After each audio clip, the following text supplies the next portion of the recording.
Donc, on va parler du système d'évaluation, du dispositif d'évaluation des établissements et des services sociaux et médico-sociaux. Un tout nouveau dispositif qui se déploie depuis le 1er janvier 2023 à l'aide d'un référentiel unique pour tout le secteur social et médico-social, donc protection de l'enfance, personnes en situation de handicap, personnes âgées et personnes en difficulté sociale. Et donc, ce référentiel a été donc, construit par la HAS, et le dispositif d'évaluation donc, se déploie à partir de 3 chapitres, comme la certification, mais les comparaisons s'arrêtent là parce que ce ne sont pas bien sûr les mêmes objets d'investigation, mais néanmoins 3 chapitres, dont le chapitre 1 est centré sur la personne, et donc nous appelons ça dans notre jargon l'accompagné traceur.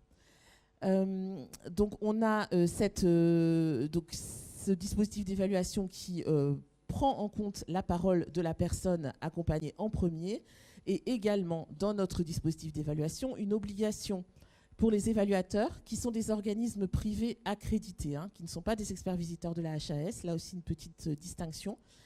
Donc ces organismes évaluateurs, quand ils viennent faire une évaluation, ont également l'obligation de rencontrer les membres du CVS de l'établissement, quand il y a un CVS, ou bien d'autres instances de participation, pour pouvoir également évaluer la façon dont justement les représentants des usagers sont associés au fonctionnement de l'établissement.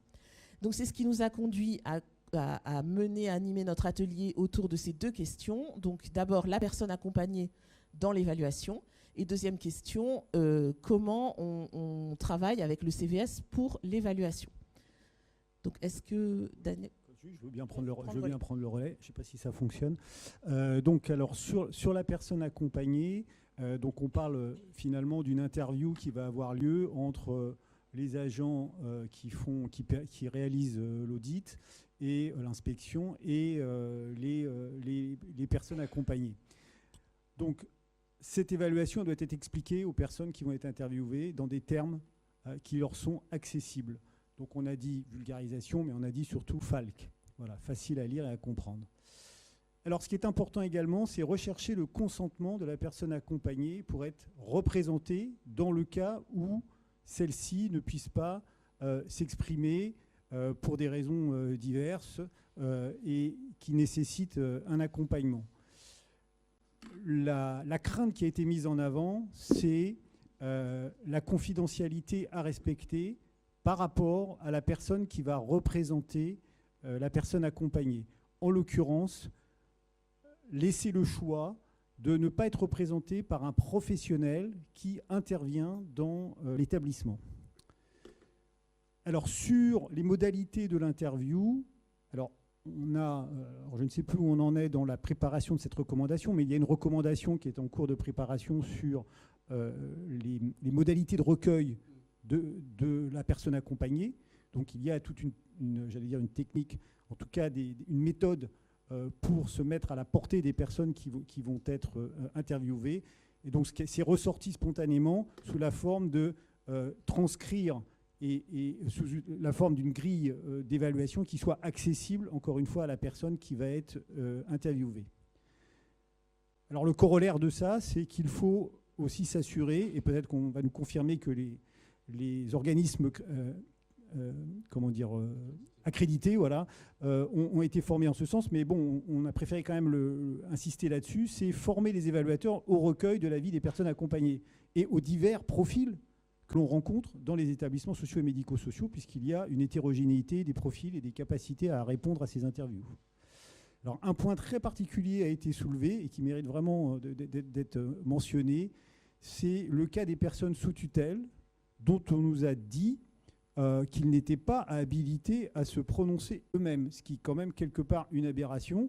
En tout cas, c'est ce qu'a considéré notre groupe, et qu'il fallait, alors je ne sais plus si c'est réaffirmer ou réaffirmer les droits pour tous de prendre part à cette évaluation et à l'expression, d'une manière ou d'une autre, de sa parole. Voilà. Ça procède aussi de l'autodétermination des personnes. Voilà pour la partie évaluation de la personne accompagnée tracée, ou traceur à personne accompagnée, j'ai un peu du mal avec... accompagné traceur, voilà, merci Christian. Alors, il y a un corollaire au bon fonctionnement de tout ça aussi. Alors, c'est pas un corollaire, pardon. Donc, dans la méthodologie, on a aussi un audit de la gouvernance. Et l'un des éléments dans cette gouvernance, évidemment, la direction de l'établissement, les professionnels, les directions d'établissement, pardon. Professionnels, c'est encore la troisième catégorie. Et le conseil de vie sociale, le CVS. Donc là, on a eu aussi un échange assez nourri. Et ce qui est ressorti, c'est la nécessité déjà d'avoir un CVS qui fonctionne bien, c'est-à-dire qui ait bien compris ses attributions, ses responsabilités, son champ d'action. Et donc ça passe par... et le retour d'expérience des participants au groupe, c'est quand même une hétérogénéité dans les fonctionnements, mais avec une tendance commune qui est que ça ne fonctionne pas forcément très bien, qu'il y a des biais, et que ça dépend de ce que la direction met à disposition pour que ça fonctionne bien. Ça peut être par exemple l'accès aux coordonnées des représentants des familles, pour qu'ils puissent exprimer aussi un regard croisé. Mais c'est aussi de donner l'accès aux personnes résidentes et accompagnées pour pouvoir exprimer de façon anonyme, si elles le souhaitent, des retours sur le fonctionnement de l'établissement.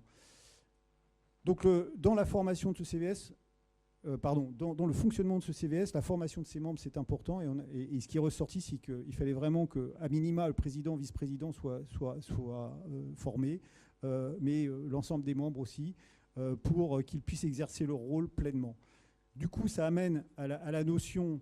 la recommandation par rapport à l'interview des personnes accompagnées, c'est aussi, et l'évaluation de la qualité de l'établissement, c'est de pouvoir mobiliser le CVS dans la préparation, c'est-à-dire l'inclure dans la préparation avant l'évaluation par la société accréditée pour cela. Donc il faut une formation, une information préalable pour se préparer. C'est ce qui se fait dans n'importe quelle entreprise. Quand il y a des audits, on prépare le personnel, on leur explique les règles du jeu. Et voilà. Donc ça, c'est quelque chose qu'il faut faire. Donc, en deuxième intention, par rapport à la formation basique qui est aussi requise pour les membres du CVS.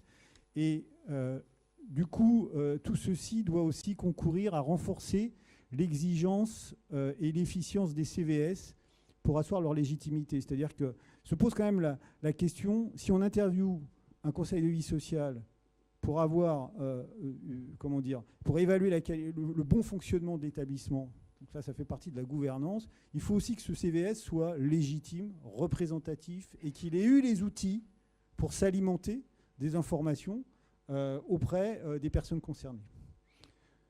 Je laisse la parole de la fin à Angélique. Non, je pense que tu as dit l'essentiel, Daniel. Et effectivement, on a beaucoup parlé pendant cet atelier de la personne concernée. C'est vraiment, c'est elle qui doit être entendue par les évaluateurs. C'est vraiment important de réaffirmer ça. Que bien sûr, parfois, les personnes doivent être accompagnées par un référent, un aidant, etc., quand il y a des difficultés de communication. Mais c'est quand même toujours à la personne elle-même que l'on s'adresse. Merci à tous les deux.